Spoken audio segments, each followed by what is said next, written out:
Bəzən bu dinsizlər, imansızlar Allah Subhanahu va Taala'nın dinində səhv axtaranlar tərəfindən görürsən ki, eşidirik ki, söyləyirlər ki, Qurani-Kərimdə başörtüyü yoxdur.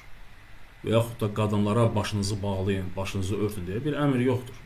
Hətta bəziləri daha irəli gedərək söyləyirlər ki, əgər varsa, gətirin, göstərin, biz başımızı örtərək.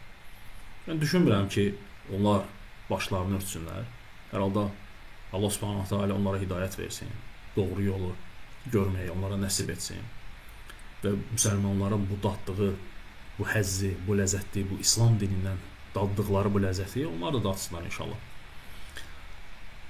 Hər halda bizə maraqlı deyil kim nə düşünür və biz çalışırıq ki, müsəlmanlara həqiqəti çatdıraq və Allahın kitabı və Peyğəmbər sallallahu aleyhi ve sellemin sünnəsini insanlara öyrədək.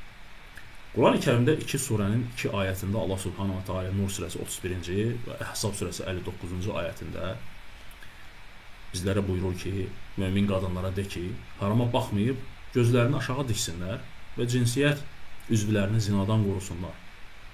Qoy onlar görünənlər istisna olmaqla zinətlərini naməhrəmə göstərməsinlər. Ayətin bax bu yeri onlardan etməli işgəl yaratmışdı. Örtüklərini yaxalarının üstünə salsınlar. Əhzab surəsində isə Allah Taala buyurur ki, ey Peyğəmbərim, zövcələrinə, qızlarına və möminlərin xanımlarına de ki, naməhrəm yanında çarşabları ilə nə etsinlər? Örtünsünlər. Bu ayətdə əsasən onlar söyləyirlər ki, ayətdə sinənizin üstünü örtün deyilir, yəni başınızı yox.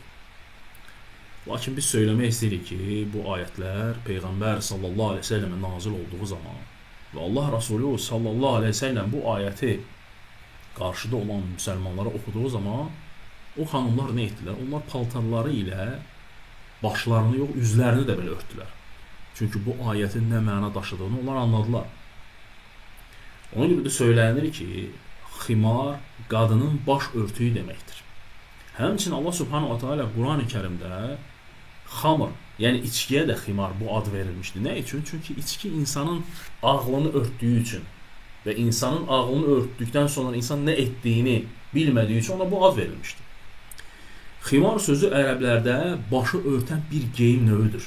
Ona görə də Allah Rasulü o xanımlara, müsəlmanlara bu ayəti oxuduğu zaman onlar anladılar ki, baş nə edilməlidir? Örtülməlidir, sinə yox. Həmçinin də dəyərli dinləyicilər, bizim özümüzdə də, yəni Azərbaycan dilində də elə bir kəlmələr var ki, o kəlmələr bizlərə oxunduğu zaman o kəlmələrdə baş, ayaq, əl sözü olmasa da belə, lakin biz o şeylərin hara geyinildiyini və necə olduğunu bilirik. Yəni ehtiyac yoxdur ki, kimsə bizə desin ki, corabı ayağıma giyin. Biz evdə deyirik ki, corabı giyin və corabı hara geyindiğini biz dərhal başa düşürük. Və həmçində ərəblər də belədir. Ərəbə bixumurihinlə söylənildiyi zaman, ayət oxunduğu zaman onlar bildilər ki, burada sinə örtməkdən söhbət gelmir. Baş örtməkdən gelir. Yəni, bu baş örtüyü ilə əvvəlcə baş örtülür, sonra onun digər hissəsi ilə nə edilir? Sinə örtülür.